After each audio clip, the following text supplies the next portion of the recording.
శరణ్య. నేను ఈశ్వర్ సాయిలో కో క్యారెక్టర్ ఈశ్వర్ సాయి వైఫ్ని. బేసిక్గా నా హస్బెండ్ నార్మల్గా అయితే మాత్రం మా రిలేషన్ 7 years బట్టి ఎప్పుడు ఎలాంటి డిస్టర్బెన్స్ అయితే లేదు.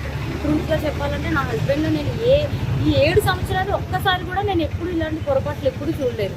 టెక్స్టులు మెసేజ్లు నా దగ్గర ప్రూఫ్లు ఉన్నాయి, చూపిస్తే మాత్రం అంటే ఇట్లా ఎలా వస్తుందంటే మరి నా హస్బెండ్ కూడా చెప్పడం ఏంటంటే తనే ఇట్లా నన్ను కొంచెం ఇది చేసింది. సో అందుకోసం అని ఏ అబ్బాయి అయినా సరే మరి ఎట్లా ఇలాగే అయిపోయింది ఇంకా అని చెప్పి తను చెప్తున్నాడు. మరి ఆ అమ్మాయి ఏమంటుందంటే నాతో కూడా చాలా మంచిగా మాట్లాడేది. సో నేను లాస్ట్ టైం సూసైడ్ చేసుకోవడానికి వెళ్ళాను అనమాట. ఇట్లా ఈ అమ్మాయి విషయంలోనే కొంచెం నాకేదో కొంచెం నెగిటివ్ వైబ్ వచ్చి సో నేను బయటికి అంటే నేను సూసైడ్ చేసుకోవడం వరకు వెళ్ళిపోయాను. నేను నాకు బాబు ఉన్నాడు, బాబుని తీసుకొని సూసైడ్ చేసుకోవడానికి వరకు వెళ్ళిపోతే ఆ అమ్మాయి నా కోసం ఫుల్గా అంటే ఎక్కడ ఇది బాగా స్ప్రెడ్ అయిపోతుందా ఏంటి అనుకుందో ఏమో తెలియదు, కానీ కంటిన్యూగా నన్ను ఫాలోఅప్ చేస్తూ ఎక్కడున్నావు ఏమైంది నాకు అప్పుడు కూడా ఏం డౌట్ రాలేదు. తర్వాత చూస్తే మెసేజ్లు ఇవి అవి అన్నీ చూస్తే ఇలా రావాలి, మీ అన్న రావాలి. మెయిన్ వాళ్ళిద్దరికి కలిపి ఒక ఆయన ఉన్నాడు, ఆయన రిత్విక్ అని చెప్పి వాళ్ళిద్దరు మీడియేటర్, అబ్బాయి పర్సనల్ అసిస్టెంట్ ఇద్దరికి. సో అసలు ఆ అబ్బాయి ఫోన్లో ఎన్ని టెక్స్టులు ఇవన్నీ బ్యాకప్ చేసి చూస్తే అసలు చాలా ఇదిగా ఉంది. సో నేనైతే మాత్రం కోరుకునేది ఏంటంటే నా హస్బెండ్ అయితే తప్పైపోయింది, నాకు ఒక ఛాన్స్ అయితే ఇవ్వు అని చెప్పి ఆయన చెప్తున్నారు. కానీ ఆ అమ్మాయి నుండి ఎప్పుడు నేను ఏం ఫేస్ చేస్తానో తెలీదు.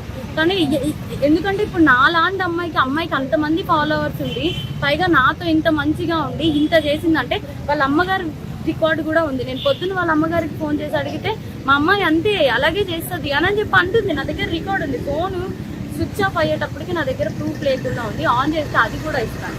సో ఇట్లాగా ఇప్పుడు నాకు అన్యాయం జరిగింది. నా పేరెంట్స్ మా సిస్టర్స్ వచ్చి ఏదో చేశారు, నా హస్బెండ్ నాతో ఏదో కొంచెం పోలీసులు దీంతో ఏదో మాట్లాడుతున్నాం అవుతుంది.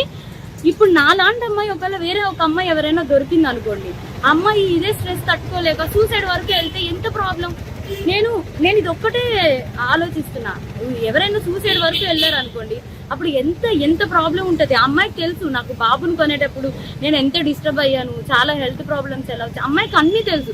ఒక ఆడపిల్ల అయ్యి ఇంకో ఆడపిల్లకి అంత త్వరగా ఎలా మోసం చేస్తుంది, అది కూడా నా పక్కనే ఉండి మళ్ళీ ఈశ్వర్ నిన్ను మోసం చేయట్లేదు, నేను అలాగా నీకోసం ఏడుస్తూ ఇంత చేస్తూ నా హస్బెండ్తో అసలు అది ఎట్లా ఉండగలుగుతుంది. నా హస్బెండ్కి డ్రింకింగ్ హ్యాబిట్ కూడా లేదు, అలాంటి తను డ్రింక్ కూడా చేయించారంటే అసలు నాకైతే అర్థం కావట్లేదు. అసలు ఈ ఫోక్ ఇండస్ట్రీ అంటే నేను చాలా ఈయనకి మంచి వాళ్ళందరూ చాలా మంది మాట్లాడుతుంటే అబ్బా చాలా ఇట్లా ఉంటుంది అట్లా ఉంటుంది అనుకున్నా కానీ ఇంత అన్యాయం నా వెనక ఇలా జరుగుతుంది అని చెప్పి నేను ఎప్పుడైతే అనుకోలేదు.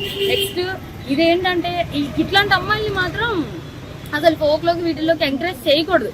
ఎందుకంటే ఇప్పుడు నా హస్బెండ్కి జరిగింది, రేపు అన్న రోజు ఇంకో హస్బెండ్ వాళ్ళ అమ్మగారే చెప్తున్నారు కదా డైరెక్ట్గా మా అమ్మాయి అంతే అని చెప్పి.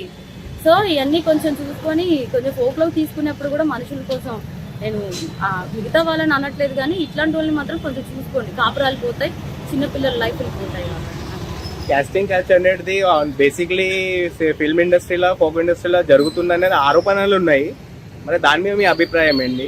ఇది కూడా అదే కోణానికి చెందిందా లేకపోతే ఇండివిజువల్? అట్లా ఏం లేదు, నిజం చెప్తున్నాను కదా. మా హస్బెండ్కి డ్రింకింగ్ హ్యాబిట్ లేదంటే మీరు ఆలోచించండి. నా డెలివరీ దగ్గర నుండి ప్రతి ఒక్కటి నా హస్బెండ్ నన్ను పువ్వుల్లో పెట్టి చూస్తున్నాడు. ఏ రోజు ఇప్పుడు నా హస్బెండ్ విషయంలో 1 minute నేను ఆలోచిస్తున్నానంటే దీనికే, నా బిడ్డను కానీ నన్ను కానీ ఇంత కేర్గా చూసుకుని అబ్బాయి ఏమంటున్నాడు, ఇప్పుడు ఒక అమ్మాయి వచ్చి నా మీద పడిపోతే నేను ఏం చేస్తా, ఇప్పుడు ఒక షూట్లో ఉన్న వాళ్ళం మేము అంత క్లోజ్ అయిపోతుంటే నేను ఏం చేయగలుగుతా అంటున్నాడు. అప్పుడు నేను నా హస్బెండ్కి చెప్తున్నా నువ్వు చేసింది తప్పు, మరి అమ్మాయి పడితే మరి నీకు తెలీదా, ఆబ్వియస్గా ఒక అబ్బాయి ఇప్పుడు నీకు పెళ్ళం బిడ్డలు ఉన్నారు నీకు ఆ మాత్రం తెలీదా అంటే ఇంకా అయిపోయింది ఏదో అయిపోయింది. కానీ ఆ అమ్మాయికి తెలియాలి కదా, ఒక ఆడపిల్ల మరి తనకి తెలియాలి కదా.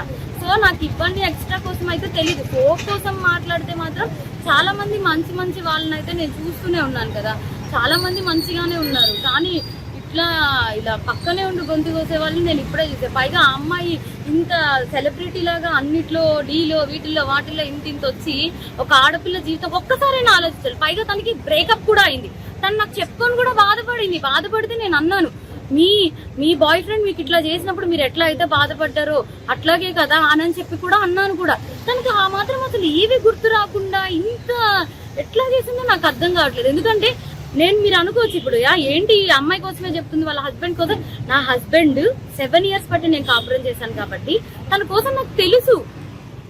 అది నేను చెప్పే తన కోసం నాకు తెలుసు, తను కూడా ఒకటే కదా అంటున్నాడు, మీద మీద పడిపోతే నేను ఏం చేయగలుగుతాను అననే అంటున్నాడు. సో ఇదేం చెప్తున్నానంటే కొంచెం ఈ రోజుల్లో అమ్మాయిలతో కొంచెం జాగ్రత్తగా ఉండాలి, ఫ్రెండ్స్ ఇవి అవి అని చెప్పి కూడా నమ్మద్దు. ఈ పోకు వీటిల్లోకి అయితే మాత్రం పోక్ అనే కాదు, దేంట్లో అయినా సరే పంపించే ముందు ఒకసారి ఆలోచించుకోండి.